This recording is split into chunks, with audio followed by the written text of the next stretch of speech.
What's going on, everybody? I got a neat little shotgun I just want to show everybody today. So what we're looking at here is the Canuck Commander shotgun. Now, the most important question you're probably asking about this shotgun is, what is it in command of? Nothing. I'm in command of it. It is not in command of me. Common misconception on the internet that a gun is in charge. So, I just want to go over the shotgun, go over some of its features, show the look of it, and just give people a feel for this neat little shotgun. And who knows, maybe I'll even sell you on one. So, getting into it, as you can see, it's a fairly short overall package shotgun. The barrel is 14 inches. It is chrome-lined. I believe it's hammer forged. Or cold hammer forged, sorry. Neat little shotgun. So I'm going to pick the camera up and I'm going to give everybody just like an up-close and personal view of it. And just go over some of the features and things I do and don't like about the shotgun. So let's take a look-see. I'm not in the mood to edit it, so I'm just going to grab the camera and move with it. You're just going to have to roll with it. So working our way from the back to the front. So as you can see, it's got a 4-position collapsible stock. I don't know what the buffer tube is. I don't know if it's either like a mil-spec or a commercial spec buffer tube, but it's what it is. So it's 4-position, and it's got a very nice recoil pad, as you can see. It doesn't beat you around as much as you'd think with some of the lighter loads.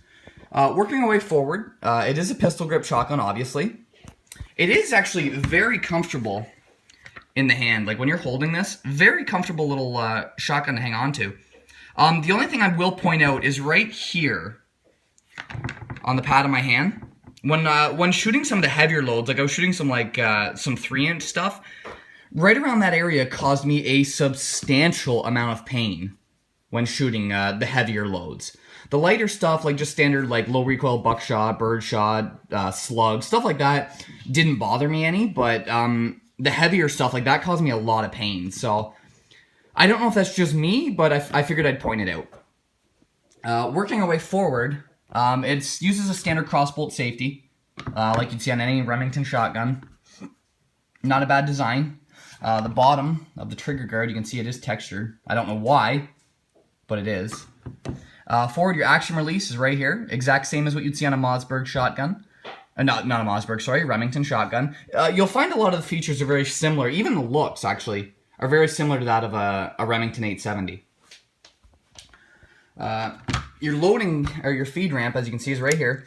With this feed ramp, I noticed with high brass and the 3-inch shells, it was actually rather difficult to load the shotgun. Like the low brass, like just birdshot and stuff, slid right in there. With this, you actually had to use a fair bit of force to load the shell. I don't know why that is. It almost seems to me like the actual feed ramp itself doesn't go down far enough to allow proper loading of the heavier shells. Now, I'm not sure if that's just my model or if that's all of them, but I figured I'd point it out. Working our way to the top side, I'll show you the sights, or I'll try to.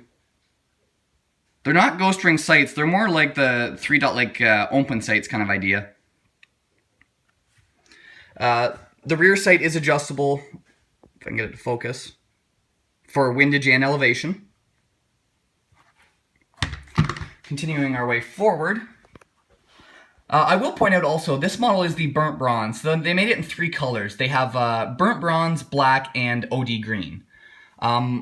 Why they didn't go with like an FDE or something, I'm not really sure, but who am I to say otherwise? The bolt, as you can see, it's a single extractor bolt. Again, very reminiscent of a Remington 870. Doing our forward guard.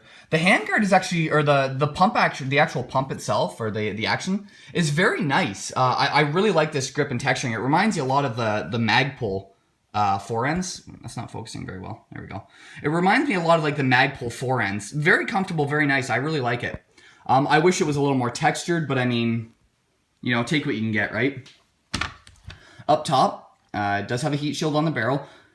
Speaking of the barrel, like I said, it is 14 inches, so it's very short. Now, if people are wondering how that's legal, I actually made a video on that, showing some of the differences between Canadian and American barrel length laws, so I'm not going to get into that. If I remember, I'll attach a link in the description. continuing our way forward. The magazine tube. So the magazine tube holds 4 rounds, 1 in the chamber, so you have 5 in total of 2 3/4, or you'd have 4 in total if you're using 3-inch. Up front is the sight, the front sight. As you can see, it is a fiber optic insert sight. The only thing I can say I don't like about that is it's not protected. I mean, the fiber optic insert is completely exposed. So if you were to drop this or smash it against something, I could see very easily you break that front sight out of there. I don't know why they didn't use like a front blade to protect it, but again, who am I to say otherwise? And then up front we have just a muzzle brake attachment that just threads on. It also comes with, this is not going to work.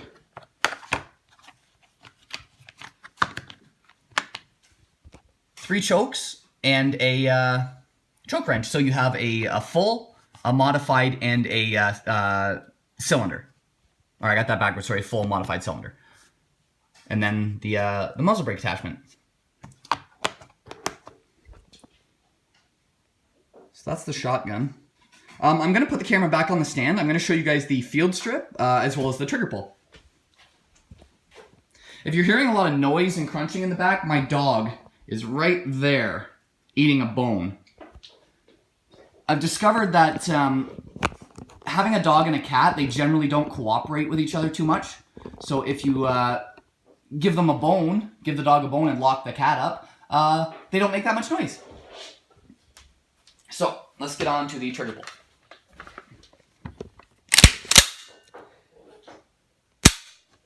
So the trigger pull is extremely heavy. Like I'm talking like probably 10 pounds heavy.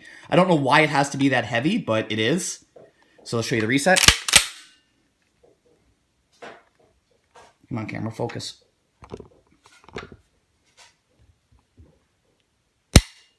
The reset is like instantaneous. As soon as you take even the slightest amount of pressure off of it, it resets. Another thing is with the actual action itself, it is like buttery smooth. For a $350 shotgun, I cannot believe how smooth that is. My Mossberg, my Remington 870, even my Benelli don't touch how smooth that action is. I don't know why it's that smooth, but it's amazing. Now, let's get on to the field strip. I'm going to try and do this, move the camera up a bit here. This is going to be difficult to do on camera, but basically, I'm not going to actually field strip it all the way. Ooh, that's on there tight. Okay, that's on there really tight. I think I fucked that up. Oh, there it goes.